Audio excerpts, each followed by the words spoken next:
Benar. Jadi setiap kita ini sudah dititipkan potensi yang begitu besar oleh Allah Subhanahu wa Ta'ala.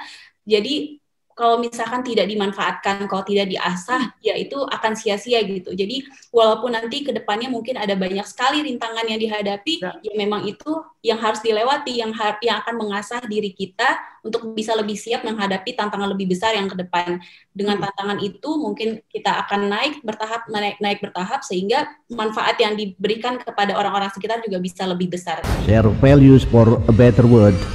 Budimansyah Podcast. Para pemirsa yang budiman, hari ini saya kedatangan tamu yang istimewa. Tamu saya ini adalah luar biasa ya pengalaman hidupnya, terutama nanti kita bincang-bincang untuk jadi dikisahkan sebagai teladan. Para pemirsa, seringkali kan orang-orang suka bicara kita itu jarang sekali atau susah sekali nyari teladan gitu ya. Anak-anak kita itu seringkali memperoleh atau memilih teladan dari apa namanya, dari sosok lain gitu ya, dari superhero yang secara filosofis juga tidak terlalu mengenal. Kenapa demikian? Sebab memang para teladan kita itu jarang dikisahkan. Jarang dikisahkan. Nah, oleh karena itu podcast Bapak ini sebetulnya ingin mengisahkan para teladan ya dalam berbagai level, dalam berbagai komunitas gitu. Ambil contoh misalnya kenapa ya, walaupun sudah demikian lama Nabi kita Rasulullah SAW selalu dikenang oleh setiap umatnya, sebab dikisahkan ya oleh para dai, oleh para ustadz. Demikian pula misalnya tokoh-tokoh di agama lain selalu dikisahkan. Oleh karena itu memang jejaknya itu bisa diteladani. Nah, hari ini Zakiyah Salsabila ya akan berbincang-bincang dengan kita semuanya di podcast Budimansyah untuk mencari untuk memperoleh teladan yang luar biasa. Terima kasih sekali lagi Zakiyah ya bisa gabung nih dalam Bapak kira kesibukannya luar biasa setelah diperoleh itu apa namanya graduate di IPB ya. Ya, Jadi terakhir itu setelah 10 kali gagal masuk PTN, 11 kalinya lulus tapi tidak diambil, dan ke-12 kali masuk Fakultas Ekonomi dan Bisnis IPB ya, dan akhirnya jadi sarjana manajemen. Sarjana ekonomi, Prof. Oh, sarjana ekonomi, tapi bidang manajemen. Betul. Bidang manajemen. Luar biasa melihat pengalaman yang luar biasa. Barangkali teman-teman Bapak bilang, wah ini bionic woman ini katanya ya. Orang lain gagal 11 kali luar biasa. Orang kita kan biasanya ngomongnya gini, sudah jatuh tertimpa tangga. Baru 2 kali aja udah menyerah. Ini 11 kali. Nah, kita mulai deh dari cerita masa kecil. Pasti itu mama sama bapak dan keluarga-keluarga lain misalnya. Zakiyah kan memang anak terbesar ya, mungkin lingkungan pemilih ya lingkungan yang lain itu pasti berpengaruh ke pola asuh. Ceritakan deh, gimana sih masa kecil Zakiyah itu? Iya. Baik, sebelumnya terima kasih banyak Prof. Budimansyah yang sudah mengundang saya di podcast ini. Senang sekali dengan karya Prof yang luar biasa, menginspirasi banyak anak muda. Jadi kalau untuk masa kecil saya itu dari dulu memang sudah ada ambisi yang besar untuk mau belajar. Bahkan kalau misalkan dulu itu orang tua saya ingat bahwa walaupun usia saya belum usia TK, tapi ketika melewati sekolah taman kanak-kanak itu yang di dekat rumah selalu bilang, Bu, aku mau masuk gitu. Jadi memang sudah dari dulu keinginan belajar yang kuat dan alhamdulillah didukung sekali oleh kedua orang tua untuk banyak mengeksplorasi. Jadi sudah dari kecil mengikuti banyak lomba seperti mewarnai, menyanyi, baca puisi, memang sudah eksplorasi dari kecil seperti itu, Prof. Ya. Jadi sangat motivated ya kehidupan masa kecil di keluarga itu. Itu ayah ibu apakah punya karir di bidang apa? Kalau ibu saya ibu rumah tangga, kalau ayah kebetulan memang sudah menekuni bidang kuliner sebagai chef di restoran Jepang gitu. Iya, kuliner ya. Iya. Alhamdulillah. Nah, sekarang Zakiah juga menjadi sarjana ekonomi ya, yang menekuni khususnya manajemen. Iya. Nah, sekarang langsung ini ke persoalan yang pokok dulu sebelum kita nanti mengeksplor yang lebih luas. Jadi pengalaman setelah lulus SMA di Bogor? Iya, betul, di Bogor. SMA berapa? SMA Negeri 6 Bogor. SMA Negeri 6 Bogor. Iya. Dari Kota Bogor ya? Iya. Selepas, ini kan menarik sekali para pemirsa, selepas SMA, Zakiah itu memilih bidang, ya, mungkin nanti bisa dikoreksi oleh Zakiah, memilih bidang yang memang ibundanya, mamahnya menginginkan bidang itu ya, gitu ya, bidang kesehatan, bidang apa yang memang secara terus terang saja sekarang itu bidang kesehatan, apalagi dokter, paramedis itu luar biasa ya, sangat mudah bekerja dan memperoleh revenue yang bagus. Kemudian coba pertama kali termasuk itu ya, pertama kali itu Polimedia yang dimasuki oleh Zakiah itu ya. Sebab di samping bidang kesehatan juga kan waktu itu bidang itu jurnalistik atau bidang media yang ingin ditekuni ya gitu. Ya, betul. Coba diulas kembali deh pengalaman 10 kali gagal di PTN, 11 diterima tetapi direfleksi kembali, kemudian mengikuti petunjuk ibunda untuk mencobalah coba rehat aja dulu, barangkali motivasi itu nanti bisa tumbuh kembali pada saat setelah rehat gitu 1 tahun ya. Iya. Silakan deh, ini sangat menarik. Ya, baik. Terima kasih Prof untuk pertanyaannya. Jadi kalau misalkan eksplorasi itu sangat berpengaruh saat tingkat SMA. Di SMA ini saya mengikuti banyak sekali ekstrakurikuler, sampai 6 sekaligus waktu itu, mulai dari pembuatan film, teater, radio sekolah, kemudian ada juga softball dan lain sebagainya, semuanya dieksplorasi saat SMA. Nah, waktu itu saya mulai ada nih passion di bidang jurnalistik dan fotografi dan sejenisnya gitu, Prof. Jadi sebelum lulus, sebelum masa SNMPTN itu, saya mulai mendaftarkan untuk seleksi Polimedia, waktu itu jurusan broadcasting. Nah, tapi ternyata tidak diterima. Kemudian mendekati pendaftaran SNMPTN, ayah saya waktu itu yang menyarankan sebaiknya ambil jurusan yang berkaitan dengan kesehatan aja Mbak, gitu kan, karena panggilannya Mbak nih di rumah. Karena nanti ke depan karirnya berpeluang bagus, udah jelas profesinya yang akan diambil, terus penghasilannya juga memungkinkan untuk mencukupi kehidupan, sehingga hidupnya bisa mapan seperti itu. Tapi dari dalam diri saya sebetulnya tidak ada minat sama sekali di bidang itu. Tapi walaupun karena waktu itu mindsetnya ingin sekali menyenangkan orang tua, jadilah saya tetap berjuanglah untuk mendapatkan jurusan kesehatan melalui SNMPTN, SBMPTN, sampai ujian mandiri di tahun pertama saat itu. Nah, tapi ternyata hasilnya gagal semua. Yang tahun pertama itu 8 kali gagal, tapi 1 kalinya terakhir diterima program diploma di Bandung. Waktu itu jurusan broadcasting seperti yang saya inginkan di awal. Tapi waktu itu kata ibu saya, coba deh jangan terlalu gegabah, coba refleksikan lagi apakah itu betul-betul bidang yang ingin saya tekuni jangka panjang atau hanya sekedar hobi, jadi sampingan. Nah, karena mendengarkan saran ibu itu, jadilah saya tidak mengambil program studi tersebut. Jadi lebih memutuskan untuk menunda 1 tahun atau gap year. Nah, di 1 tahun ini luar biasa sekali, banyak sekali refleksi yang saya dapatkan dari mulai mengikuti kegiatan relawan mengajar waktu itu namanya di Yayasan Terminal Hujan di dekat Terminal Baranang Siang.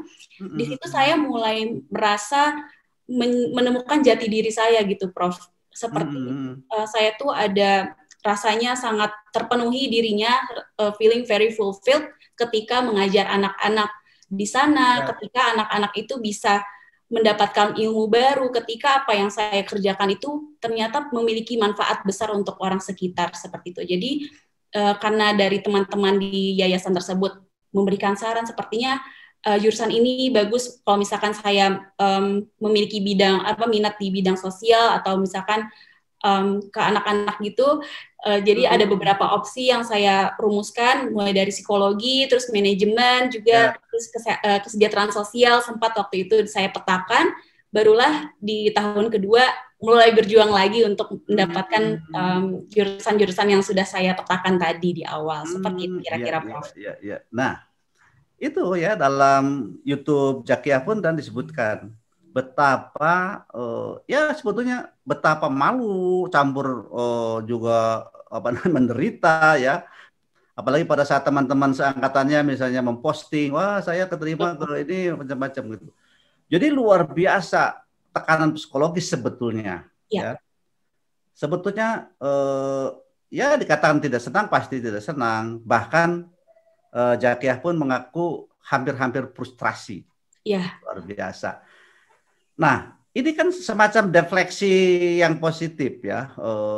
Sebab orang-orang biasanya kebanyakan menurut culture kita itu ya salah satu di antara culture kita itu kan kata para antropolog disebut memiliki budaya yang lunak.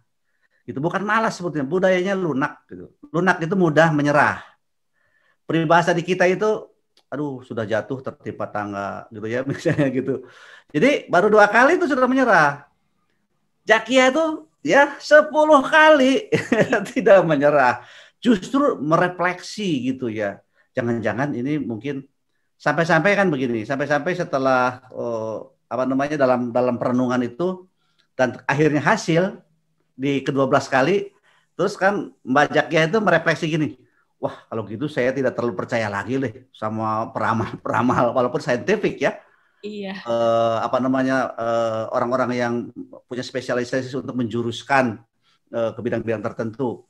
Pertama kali itu dicatat tuh ya. Yang kedua, pantesan mungkin berdoa juga kepada Allah itu tidak boleh tidak boleh langsung itu ya tokmol gitu dalam bahasa Sunda, atau tidak boleh langsung maksa gitu. Iya. Ya, sebab kan bahkan gitu, Pak, ya Allah saya terimalah saya nih di UI ini gitu apa ya. Jadi ternyata itu refleksi itu luar biasa ya, itu bisa menjadi mengedukasi kita semuanya gitu. Apakah memang sampai begitu, Mbak, pengalaman batin waktu itu? Iya, betul Dok. Betul Prof, maaf. Saya merasa saat itu kan saking berada di titik terbawah, mungkin itulah yang membuat saya tuh menjadi refleksi lagi kehidupan saya ke belakang, apakah memang sudah positif atau ada yang tidak sesuai jalan gitu. Jadi momen-momen titik di bawah itu sebetulnya yang membuat saya lebih banyak refleksi dari diri lagi, kemudian untuk bisa memperbaiki apa ya poin-poin yang perlu diperbaiki supaya ke depan bisa lebih meningkat apa yang saya kerjakan dan lebih bermakna juga, Prof. Jadi memang rasanya refleksi diri itu perlu reguler dilakukan menurut saya. Betul. Ya. Nah, jadi poinnya tuh itu. Jadi poinnya itu ternyata memang bertafakur dalam konsep agama misalnya ya, bertafakur dalam psikologi disebut merefleksi diri itu memang betul-betul ya harus dilakukan di awal, di tengah, di akhir begitu ya. Jadi memang setiap saat dilakukan seperti itu sehingga memang pada saat perenungan ya, tafakur pada saat gap years itu, jadi kalau begitu ini ternyata passion Zakiah itu sekarang lain gitu, bisa lebih di bidang yang ekonomi yang lebih produktif, pengelolaan, ambil manajemen macam-macam sehingga sukses ya, dan betul-betul passionnya kelihatannya kan di sana gitu. Nah, ini kan berkaitan dengan persoalan tadi, persoalan misalnya biro-biro atau bidang-bidang yang suka memberikan advice kepada kita ya, ini misalnya dengan tes-tes tertentu, ini Anda itu passionnya misalnya ke bidang apa, itu sebetulnya memang kan saintifik ya. Iya. Kan ada errornya. Jadi saintifik itu tidak mutlak, bisa jadi menimpa Mbak Zakiah ya, jadi passionnya ke sini tapi ternyata memang enggak juga sih, misalnya akhirnya ditemukannya itu oleh pengalaman-pengalaman yang nyata ya, ditempa oleh satu kehidupan yang real begitu, sehingga menemukan passion yang bagus. Tapi di lain itu gini, Mbak Zakia ya. Memang di kita itu Mbak, di kita itu seperti kan SMA Mbak Zakia itu kan IPA ya? Iya betul. IPA kan, Sains dan IPA lah, MIPA lah gitu ya. Pokoknya sudah seperti itu. Ini salah satu kelemahan kita Mbak. Sebab begini, kata teman-teman dari berbagai negara maju misalnya, anak-anak kita itu disebut too early to specialize. Betul. Para siswa itu too early to specialize. Jadi general education-nya di level basic-nya itu masih belum generik, belum kuat. Anak-anak kita sudah dispesialisasikan. Sehingga banyak yang melenceng seperti Mbak itu sebetulnya. Itu akibat too early to specialize. Sejak SMA sudah dispesialiskan kita. Begitu masuk ke S1 pun sudah spesialis kan? Gitu. Padahal JE-nya, general education-nya kita tuh sangat sedikit. Coba saja misalnya di MKU kita kan yang wajibnya hanya 4 saja misalnya ya. Pancasila, PKN, Bahasa Indonesia, Agama. Jadi mungkin untuk perekat kebangsaan udah cukup. Padahal teori JE itu bukan hanya untuk perekat kebangsaan. Menjadi ada untuk fondasi mempelajari ilmu lain. Gitu. Jadi kalau di sejumlah negara itu JE-nya itu hampir 30%. Anak-anak S1 itu fondasi keilmuannya kuat dulu, nanti silakan mau jadi dokter, mau jadi ekonom apa-apa, tetapi itu perbekalan sudah siap. Misalnya belajar matematika, belajar sastra, belajar linguistik, macam-macam. Di samping belajar ideologi macam-macam gitu. Nah, jadi pandangan teman-teman itu ya di luar negeri juga menganggap kita itu anak-anak kita too early to specialize. Nah, sekarang 1 tahun jeda ya berefleksi, banyak sekali pengalaman ternyata mengajar di di komunitas tenda hujan. Bapak lihat tuh di YouTube ya luar biasa. Jadi banyak sekali program-program yang oleh teman-teman relawan, para volunteers dilakukan begitu ya. Nah, sekarang Mbak Zakia kan sarjana ekonomi. Ya, sarjana ekonomi plus dengan segudang pengalaman ya di bidang yang lain-lain. Bapak baca portfolionya demikian tebal ya, portfolionya luar biasa, pengalamannya sangat banyak dan itu pasti ya sudah barang tentu bisa menghiasi, memperkaya kemampuan kompetensi Mbak Zakia.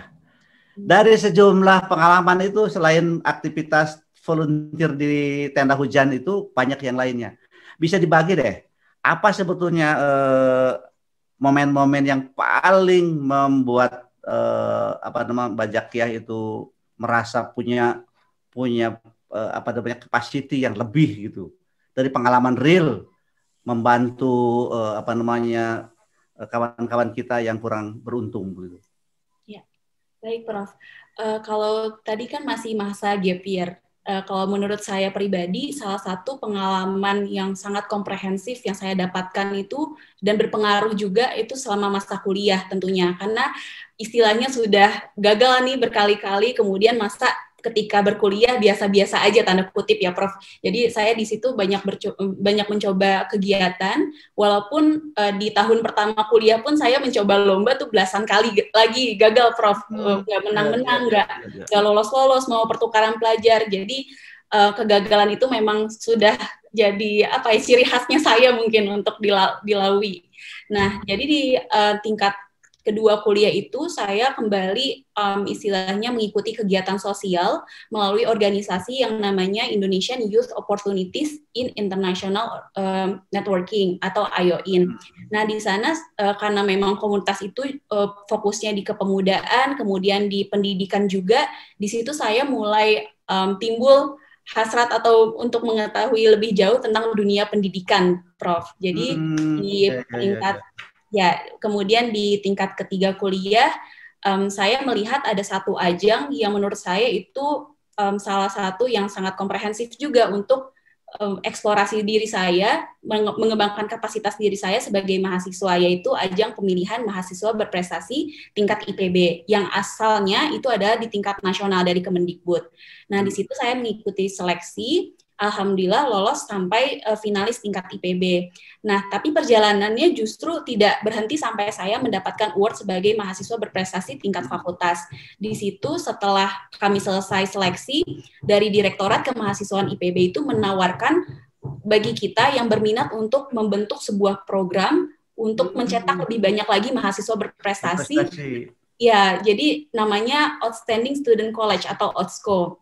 Nah, di situ saya memberanikan diri untuk mengajukan diri, saya ingin menjadi salah satu co-founder dari OUTSCO tersebut, dan lahirlah OUTSCO sebagai program pengembangan soft skills untuk mahasiswa IPB yang terpilih setiap tahun, selama 9 bulan dengan filosofi melahirkan mahasiswa-mahasiswa yang cemerlang, bibit-bibit untuk menjadi pemimpin bangsa di kedepannya, dan itu merupakan salah satu titik balik saya, bahwa saya sekarang minatnya lebih fokus kepada pendidikan, seperti itu, Prof. Ya, betul. Bapak baru ingat ya, Bapak pernah semacam ya studi banding lah dulu waktu studi banding ke asrama IPB ya.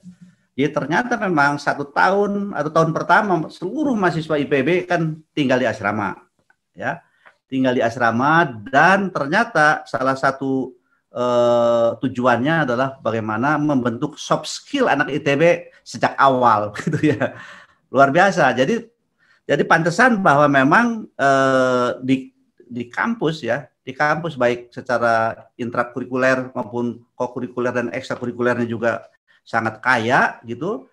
Di samping memang Mbak Zakia juga aktif di bidang kegiatan-kegiatan di luar kepemudaan sampai ke tingkat dunia kan, di apa namanya di UNICEF, kemudian ada satu kegiatan yang berafiliasi dengan PBB segala macam begitu ya.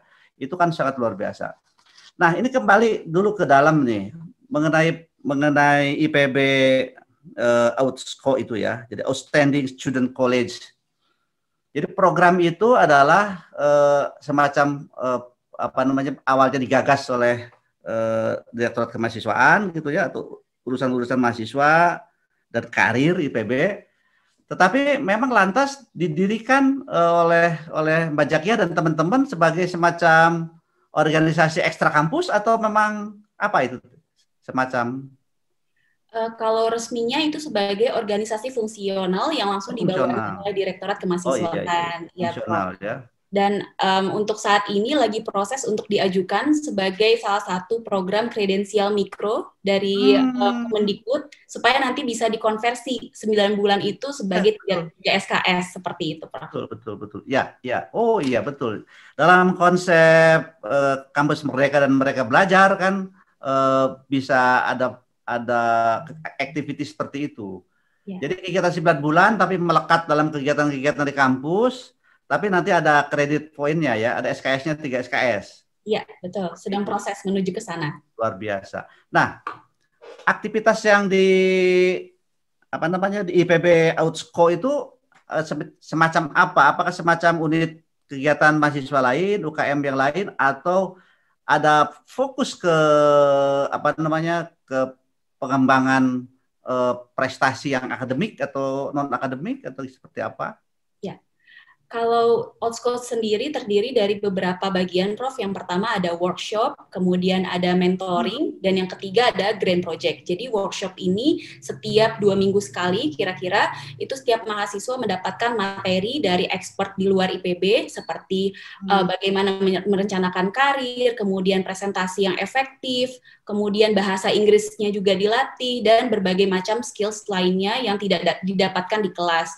Kemudian selain itu mereka juga dipasangkan dengan mentor-mentor. Mentornya ini biasanya mahasiswa tingkat akhir yang sudah banyak prestasi sebelumnya, atau alumni yang baru lulus dan memiliki track record yang serupa dengan aspirasi si awardee-nya ini atau mahasiswanya ini. Dan yang ketiga, di akhir program setelah mereka mendapatkan segala macam ilmu yang didapat dari workshop dan mentoring, mereka akan ditantang untuk membuat grand project yang nantinya bisa bermanfaat untuk lingkungan sekitar mereka. Kira-kira seperti itu. Jadi anggotanya boleh lintas fakultas, ya? Iya, betul. Lintas fakultas. Nah, ini salah satu prototipe yang sangat sangat menjanjikan ya. Sebab ada pengalaman dari beberapa alumni perguruan tinggi misalnya ya. Pada saat diwawancara oleh Bapak, mereka menemukan begini, misalnya yang teman-teman yang punya bisnis ya, begitu keluar dari graduate itu dapat bisnis, kemudian ya ternyata begini. Katanya, Om, sama-sama kami itu sama-sama belajar di Fakultas Ekonomi misalnya.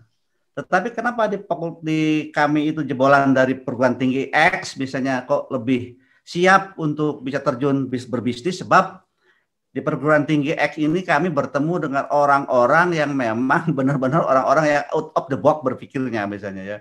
Orang-orang yang sudah mulai sejak kuliah juga mulai punya proyek, misalnya lewat ada dana bantuan bisnis dari kampus yang demikian kecil terus gitu sampai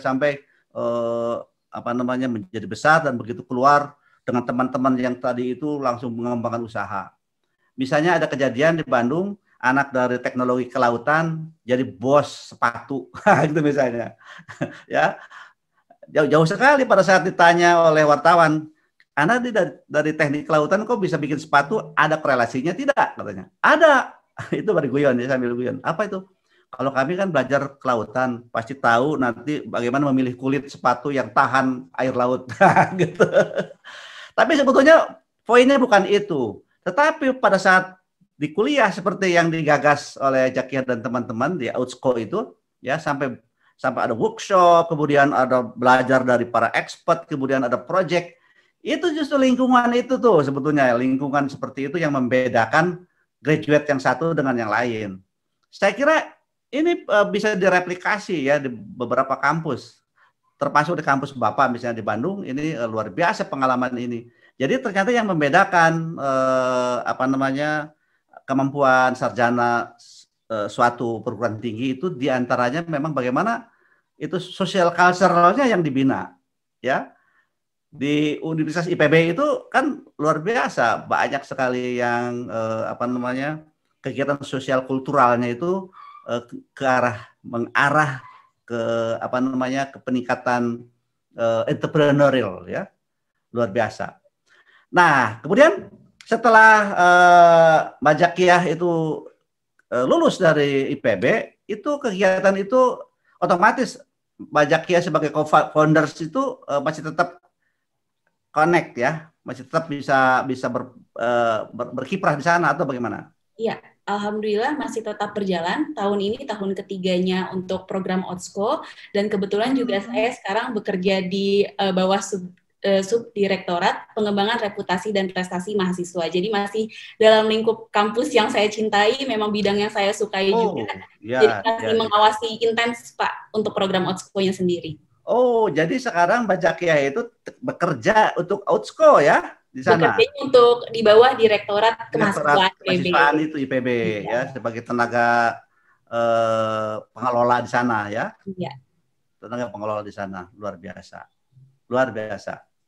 Nah, jadi itu merupakan buah dari pada saat menghadapi persoalan itu demikian demikian kuat, gigih begitu ya. Gini, jadi teman-teman juga menyebutkan, nah inilah salah satu sosok ya orang Indonesia yang punya semangat Bushido. Jadi kan ceritanya orang Jepang itu punya semangat Bushido ya. Bushido itu kan semacam ikan ya, ikan salmon lah gitu. Kalau ikan salmon itu mau bertelur, dari laut itu menuju ke hulu sungai ya, yang pasti melewati jeram-jeram yang sangat tinggi itu. Jadi jeram-jeram yang tinggi itu dilompati satu kali gagal, dua kali gagal, tiga kali gagal, berapa kali gagal pun terus dicoba sampai dia berhasil naik ke atas, naik melompati jeram. Kenapa? Sebab supaya bertelur gitu. Ya. Jadi pilihannya itu hidup dan mati. Kalau tidak bisa bertelur, mati itu. Nah, ini yang disebut semangat Bushido. Ya, bayangkan sampai 10 kali. Bapak dulu pernah gap years itu, tapi itu mah bukan urusan itu ya. Itu dari SD ke SMP dulu pernah, waktu awal-awal tahun 70-an gitu. Itu mah urusannya bukan urusan ini, tapi urusan culture di kampung. Kalau culture di kampung itu begitu, Bapak itu sebetulnya terbaik waktu lulus SD, tetapi orang-orang mengatakan begini, apaan ke SMP? Itu nggak akan kebiayaan, di sana itu mahal biayanya, bukunya juga sebesar-besar pintu. Wah, gitu. Itu berhenti 1 tahun, betul itu. Ya, orang tua juga mengamati, pergi ke kota, dilihat kok bukunya kecil-kecil, masih sebesar pintu gitu. Ya gitu ya. Bapak pun melanjutkan pekerjaan lamanya, yaitu mengembala kambing ya. Sambil baca, belajar terus gitu, lama-lama setelah merefleksi pengalaman macam-macam, bohong itu ya. Itu mah hanya culture kampung saja dulu, bahwa memang orang enggan untuk melanjutkan pendidikan. Padahal pendidikan itu merupakan anak tangga ya untuk mobilitas vertikal. Jadi lewat pendidikan itu bisa jadi anak tangga untuk meniti mobilitas vertikal gitu ya. Tanpa pendidikan susah sekali, kecuali yang dapat lotre gitu, kemudian bisnis berhasil. Nah, jadi ini perlu dibagi oleh teman-teman. Pengalaman psikologis macam apa waktu itu ya, atau sebetulnya semangat atau spirit Bushido macam apa yang waktu itu kok bisa bisa membuat seorang Zakiah Salsabila itu bertahan dan benar-benar kalau dalam permainan olahraga mah tenang gitu, permainannya itu nggak gugup ya, nggak ngawur gitu. Kalau tenang itu itu ada serangan balik gitu misalnya. Silakan dibagi. Itu pengalaman spirit apa yang membuat Mbak Zakiah itu demikian gigih, bahkan teman Bapak disebut ini mah bionic woman. Silakan. Iya, baik Pak. Kalau menurut saya pribadi mungkin salah satu yang paling mendorong dan bikin konsisten itu adalah keinget bahwa sebenarnya setiap manusia itu sepertinya di dunia ini pasti punya purpose-nya masing-masing atau tujuan hidupnya masing-masing. Jadi setiap kita ini sudah dititipkan potensi yang begitu besar oleh Allah Subhanahu wa Ta'ala. Jadi kalau misalkan tidak dimanfaatkan, kalau tidak diasah, ya itu akan sia-sia gitu. Jadi walaupun nanti ke depannya mungkin ada banyak sekali rintangan yang dihadapi, ya memang itu yang harus dilewati, yang akan mengasah diri kita untuk bisa lebih siap menghadapi tantangan lebih besar yang ke depan. Dengan tantangan itu mungkin kita akan naik bertahap sehingga manfaat yang diberikan kepada orang-orang sekitar juga bisa lebih besar. Itu sih Pak yang mungkin satu yang paling penting yang saya terus pegang di dalam diri gitu. Ya, betul ya. Jadi spirit dari dalam ya. Jadi kalau ada motivasi itu ekstrinsik dan intrinsik, saya kira yang lebih sustain itu betul ya. Bagaimana sebetulnya kepercayaan diri ya. Kepercayaan diri bahwa sebetulnya setiap orang beda-beda ya. Dan pasti menemukan sesuatu yang, kalau sudah ditemukan sesuatu yang memang passion kita, pasti muncul.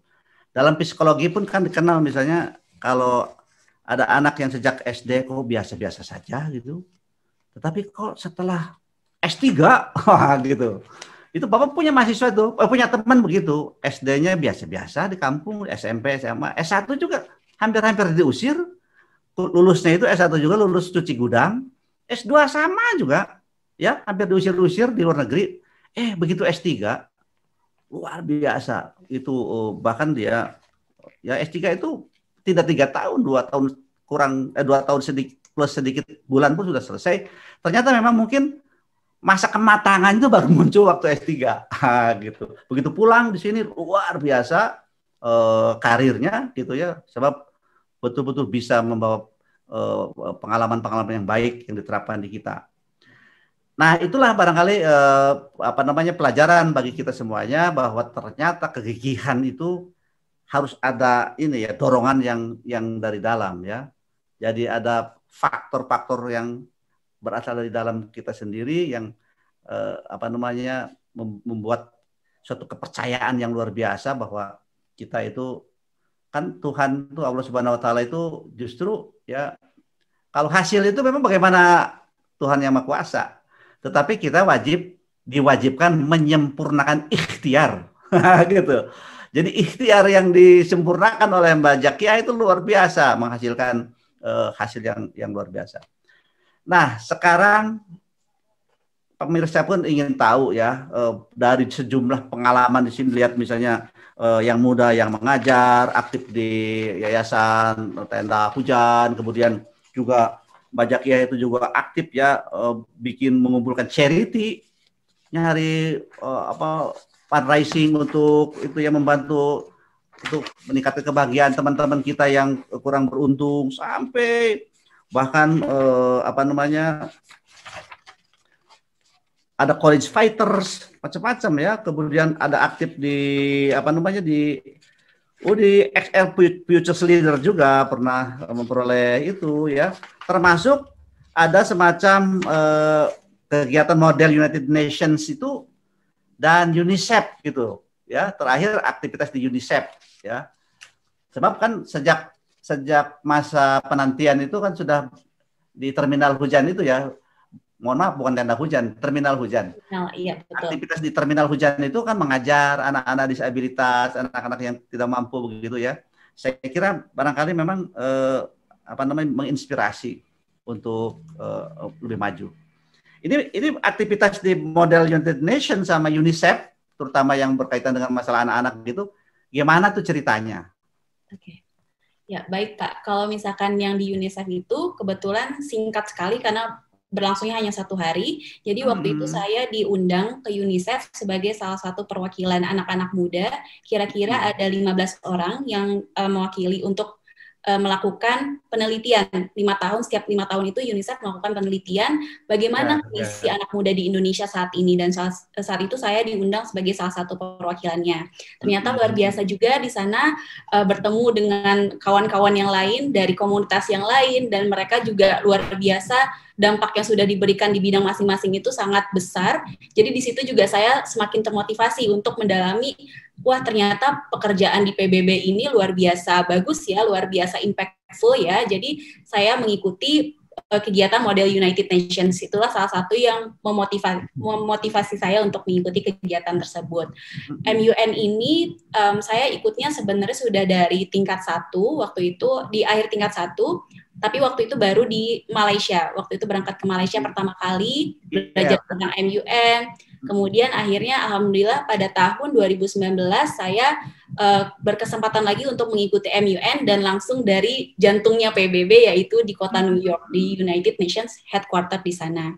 Waktu itu pertama kali ke UNHQ sebagai satu-satunya delegasi dari IPB, sehingga ada motivasi lagi untuk tahun perwakilan di kegiatan tersebut. Jadi tahun berikutnya mengikuti MUN lagi di New York, tapi dengan organizer yang berbeda dari pemerintah Italia. Waktu itu nama kegiatannya adalah Future We Want United Nations.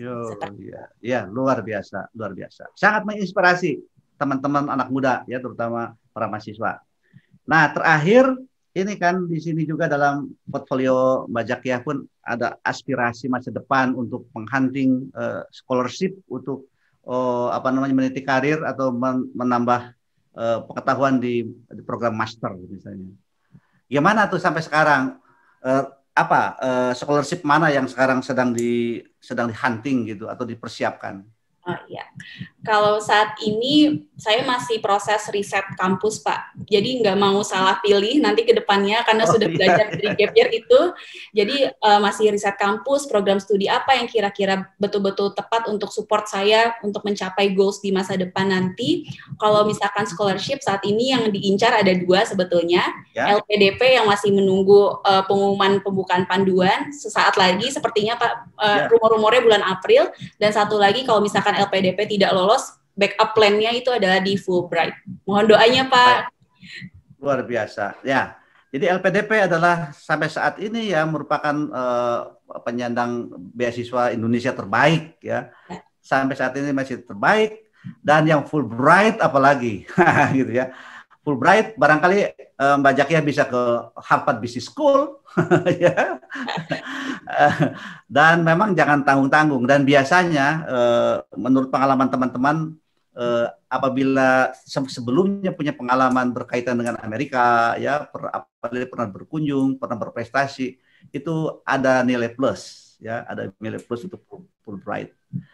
Nah, sekarang silakan untuk mengakhiri perjumpaan kita, coba Mbak Jakia bikin closing statement ya. dan saya kira kemampuan untuk memotivasi anak-anak muda itu sudah memang manuknya, sudah sehari-harinya sudah merupakan fashionnya.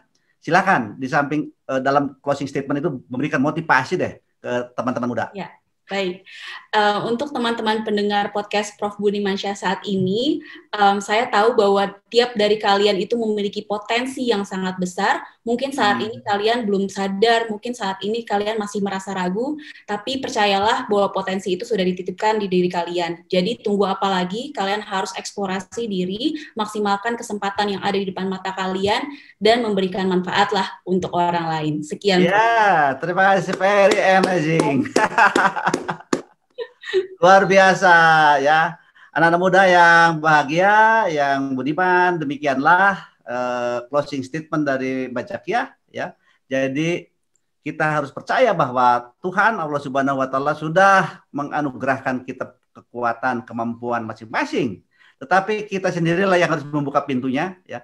Jangan terlalu lama melihat pintu yang tertutup ya, sebab Allah Subhanahu wa taala sudah membuka pintu yang lain ya. Saya kira demikian. Terima kasih ya sekali lagi Mbak Zakiah, sukses ya ke depannya, dan sekarang berkarir juga di IPB, mampu meningkatkan outscore untuk lebih maju lagi, dan riset kampusnya jangan terlalu lama ya. Saya kira Harvard Business School ya. Kalau yang dekat-dekat barangkali di jiran tuh luar biasa ya, di NTU, di NUS, sekolah-sekolah bisnisnya luar biasa majunya. Saya kira demikian. Ya, terima kasih sekali lagi. Sampai jumpa di lain kesempatan. Salam untuk teman-teman muda di IPB. Ya, siap. Dan mudah-mudahan kita segera bisa mengakhiri masa pandemi ini dan kita bisa kembali belajar seperti sedia kala. Terima kasih. Kita akhiri dengan ucapan alhamdulillahirabbil alamin. Assalamualaikum warahmatullahi wabarakatuh. Share values for a better world. Budimansyah Podcast.